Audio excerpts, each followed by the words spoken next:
monsieur, bonjour et bienvenue dans le JT du groupe Revue Fiduciaire. À la une de ce lundi 7 mai, taux réduit de l'IS, définition du bénéficiaire effectif des sociétés et proratiser les primes des salariés à temps partiel.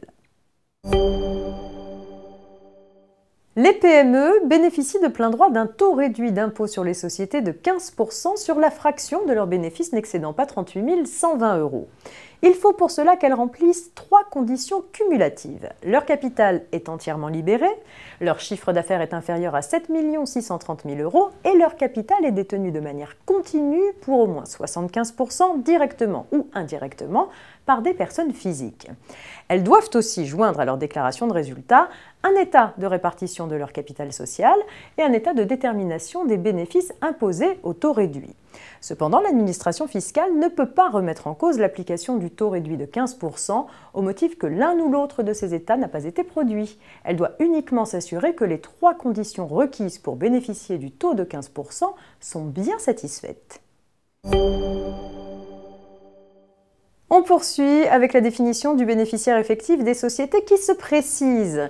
Depuis le 1er août 2017, les sociétés non cotées ont l'obligation, lors de leur demande d'immatriculation, de déposer au greffe du tribunal un document identifiant leur bénéficiaire effectif. Un décret très attendu vient de dissiper certaines incertitudes concernant la notion de bénéficiaire effectif. Ce texte précise que le bénéficiaire effectif de la société, qui est une personne physique, doit être identifié soit d'après un critère de détention du capital ou des droits de vote, soit d'après un critère de contrôle de la société. À défaut de pouvoir identifier une personne physique selon l'un de ces critères, c'est le représentant légal de la société qui doit être déclaré comme bénéficiaire effectif. Lorsqu'un accord collectif prévoit des primes spécifiques, la question se pose de savoir s'il faut les proratiser pour les salariés à temps partiel.